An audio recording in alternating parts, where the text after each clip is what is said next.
बख्तियार अली केड़ी शादी भाई पकाई बैठी है बात आलू ए अल्लाह चाबी के साइड ते रख 8वीं सदी लगी खड़ी है एकदम आलू का मैं लगता है खड़ा नहीं थी सकदा ओए आलू साइड रख गोश्त पका के कर एकदम आलू दाल पका पका तक मैं घिरड़ा माता है शरीर से खड़ा ओह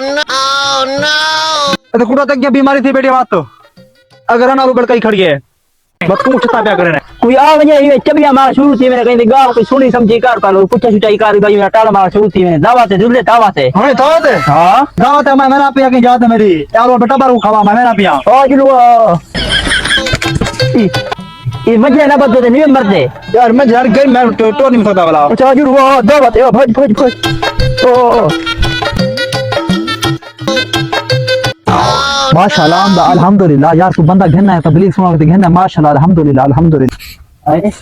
पर बात ये है कि दावत है इते मौलिया ने तबलीग कराया करे मैं तो ये दावत तबलीग के तू याद आवे तो भुक्तिया बात मैं आलू खा दिया हां हो आए करे जुलो